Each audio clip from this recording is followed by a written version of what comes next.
forgive me if I'm wrong, but it was in the Wall Street Journal maybe, or the New York Times, talking about the fallacy of the open hearts and stents and all this, and the use of cholesterol or statin drugs. Now, there are situations where stents have helped save a lot of people, I'll tell you that right now. And it's not just stents in coronary arteries, it's stents in things like the bile duct, things like this, because we've taken our body pretty bad. But I want to reference you, and I talked about this, I think, the other day, where if you look at the commercial for Lipitor, Plavix, and Crestor, and I went over that with you to show you that if you look closely, they place the cholesterol plaquing in the artery wall, not on the artery. Crestor did a commercial initially putting cholesterol on the artery wall and then changed it because they realized someone had told them cholesterol doesn't start plaquing on the wall. Cholesterol is alkaline. You're not going to have an anionic environment in the blood unless you're high protein. Then that's when you see your blood cells start sticking, is when you vary that pH a little bit with so much protein. Now you're creating this anionic a little bit in the blood, and then all your red blood cells start attaching to each other, following each other like choo-choo trains or clustering. That's what you don't want. That lowers iron and hemoglobin. That lowers it because you're losing that carrying capacity of each individual cell. And then the adrenal glands, of course, deals with iron utilization and deals with how the hemoglobin, I mean, there's a lot to that. Clean your spleen, too. So sometimes I get carried away here, so you have to forgive me. But the blood... Cholesterol is the body's main antacid. Initially, the adrenal steroids, which are made from LDL, is the body's main antacid. Medical doctors use cortisone, which is cortisol, all the time for inflamed or acid conditions, instead of removing the acids. Of course, remember we talked about if you take cortisol or steroids, you'll lose your adrenal glands. A good veterinarian will never give their animals cortisone shots, because they'll lose their adrenal glands. The same thing with hormones. And we discussed this with the bioidentical hormones. And maybe we'll do just one on that, but I touched these on these videos, so I appreciate you enduring these long videos and putting up with this, because I have this information kind of spatty through that. But I'm doing the best in getting that out to you, because I'm still clinically heavily involved with people, and this is to give you general information. And I really appreciate you guys, because you're putting on the robe and you're wearing it. You're starting to take on these programs and you're going down this road, and I really appreciate that. It shows how strong and your character and how spiritual you all are. So it's really great to be involved with you folks. I appreciate that. But cholesterol starts plaquing where there's acids. It's kind of like that commercial where this man and this woman, inspectors, walking around the dam, and she sees a little leak, and he's chewing some gum or something, and he goes, oh, okay, and he puts the gum, and he sticks the piece of gum in this leak in this big dam, and then they start to walk off, and then you see the gum pop behind them. Well, cholesterol is like that gum. It's like we have to stop acids in the body, or the acids break you down. So adrenal steroids are antacid.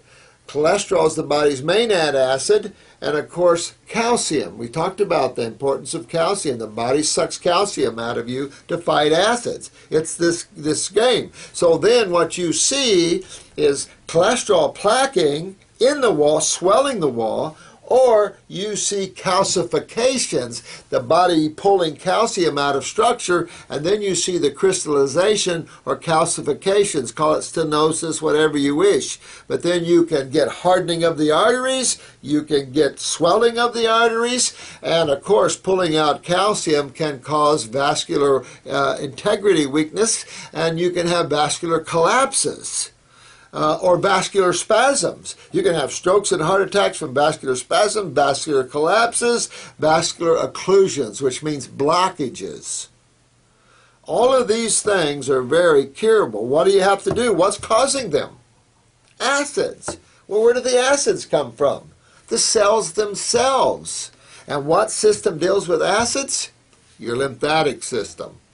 And understanding that lymphatic system, you'll find we're going to always go back to there. Even in blood disorders, we're going to go back to there. You can take herbs to clean up the blood, okay, but go back to your lymphatic system always, kidney and adrenals, and clean out those lymph nodes and things.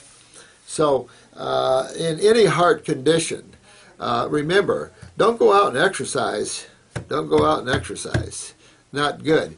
I remember a young man in one of these local hospitals, and he was 43 years old. He came in about 2 o'clock with a heart attack. I came in the morning in cardiopulmonary, and I was doing some time there just for the fun of it. And I saw this stat means now EKG. I need an EKG real bad on the cardiac floor. So I was the only one there, and I ran up there, and there was an EKG machine that the cardiopulmonary leaves on these cardiac floors at night. And here's this big charge nurse sitting there, and I said, here's your EKG machine. How come you're the nurse, head nurse, how come you didn't do one on him? Because when you're on the floor in the rooms, you have a heart monitor on you, but it only monitors what they call lead 2. So you're only seeing one view of a heart. If you notice, an EKG is 12 views of the heart. So you're looking at the heart, all the different walls of the heart, because you can have an infarction or a heart attack on one side of the heart and not see it if you're looking at the other side of the heart. So that's the value of a 12 lead. When you're in generally being monitored, you're only monitored in one lead. Some monitors might monitor in more, but so I went down and we went down. I went down and did an EKG on him, and sure enough, he was having an infarction or a heart attack on one wall. He'd had pain all night long, and so I ran down and I showed the charge nurse this. Well, she freaked out, called Code Blue, and we both went running down to the room where he was, and I was talking with him, and we were chatting with him, and I looked at his heart monitor, went 60, 50, 40, 30, and back he went. He went right out. So I grabbed the covers and threw him off the bed and grabbed his left foot. And right there in the ball of that foot, more over to the edge here, is the heart reflex. And I started rubbing that. By the time the ER doc got there in the crash cart, I had him up talking to us. And there was a couple of cardiologists that had ran in the room and a PA, and they said, "What the hell are you doing?" And I said, "Watch this." And I got him back up and talking with us without cracking his sternum, without any meds, without any epinephrine. I got him up talking to us, and I've done that 3 times. I did it once in a restaurant, and I did it 2 times in a hospital. And that, of course, this is the nervous system to the heart that ends in your feet, and you can do it in the left hand too. This is left foot, left hand right here. And you can actually stimulate the heart to start pumping again by this stimulation. And sure enough, and if you have heart pains, you want to start working on your heart reflexes. It'll help you. Here's one right in this sternum area as well, right under this chest area here, the left breast, and you'll see this right on the left side of the sternum there. And you start rubbing these areas, and you'll start turning that heart back on. So they took him to an intensive care unit, and I went back that afternoon to visit him, and he was eating a barbecued beef sandwich and French fries. Now, here is a post-MI, very sensitive, everything's inflamed, everything's very sensitive and prone to spasm, and they're having a barbecued beef and French fries. I mean, that dietitian or physician should have been sued. So I was livid, but I went back the next day. I was off, and I went back the next day, and they told me he had died that afternoon, and they couldn't get him back. Well, of course, they killed him. You know, I mean, he killed himself, but the bottom line, they just quickened the process. We could have saved him. He was only 43 years old. And this is the problem we have.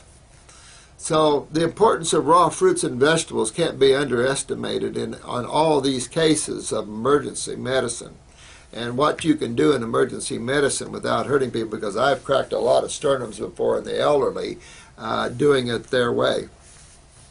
So anyway, thanks for this video and watching this video. You all have fun today. Take care of your health, and I'll do more.